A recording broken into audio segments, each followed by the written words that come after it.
Let's say the things that we both know.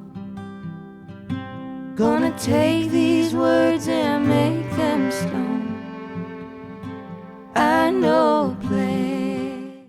Hello everyone. So today is July 2nd, Friday, July 2nd. So that means we are at the 4th of July weekend. And I thought I would jump on here real quick. I haven't been doing a lot of videos lately, so I just wanted to give you a brief little update. If y'all follow me on any of my other social medias, you'll know that I just recently done these two wallets.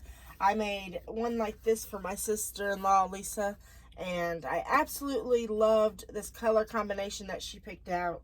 So it led me to believe I've got to make a matching bag. So I made hers, and then I made another wallet, and I'm getting ready to make a matching bag for this.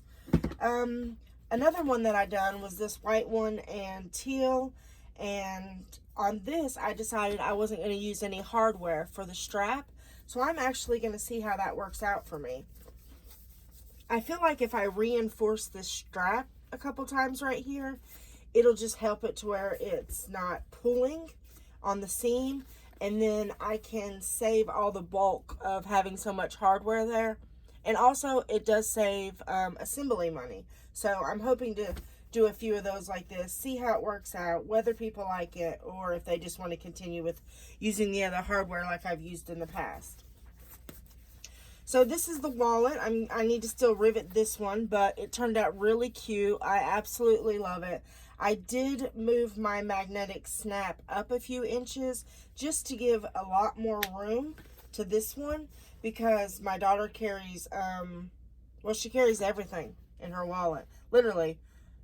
I'm sure there's a lounge chair in there somewhere. It's so full. So I decided I was going to mess around with the placement of this magnetic snap, and it definitely worked out. You can fit a lot more stuff in this one than you probably could this one.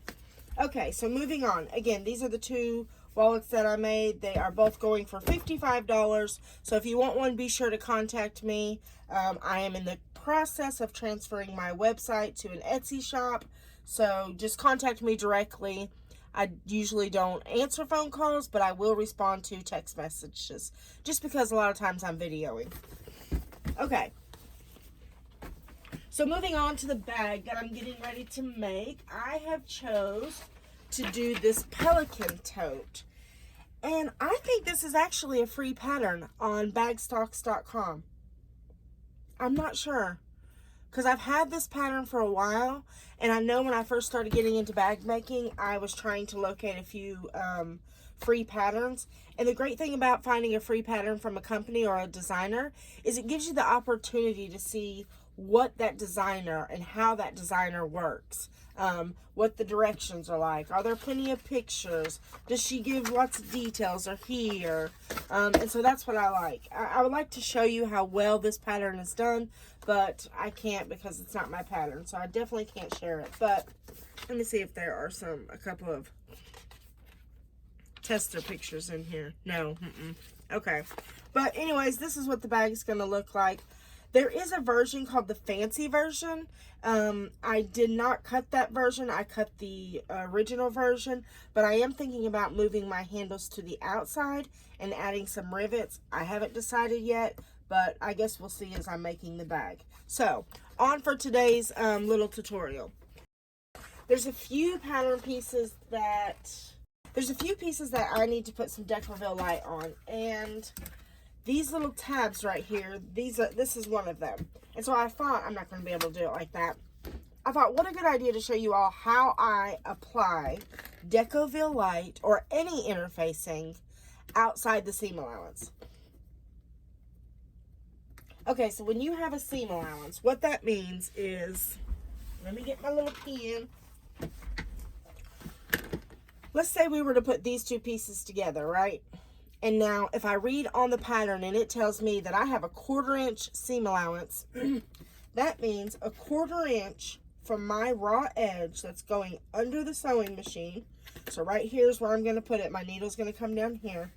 I'm going to go over a 1/4 of an inch. So let's just go ahead and mark that. 1/4 of an inch. All right. And then on this side, we're going to do the same, because we have a 1/4 inch seam allowance. Now keep in mind, this is going to be curved, okay? And you want to try to curve it outside of your box. Again, let's do 1/4 of an inch here.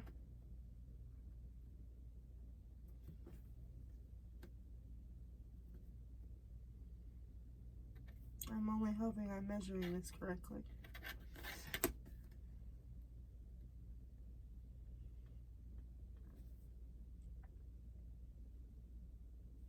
Why does that look funky? Let me do a straight line, 1/4 of an inch.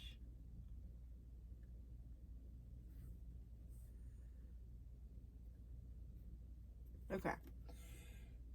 It looks like I didn't cut this very straight. So, okay, so here's our 1/4 of an inch, which means the whole time that these two pieces are right sides together, and I am running it under the sewing machine, I'm going to put my needle down here, and I'm going to sew all along this line, right? Keeping with, obviously, the shape and the pattern of this pattern piece.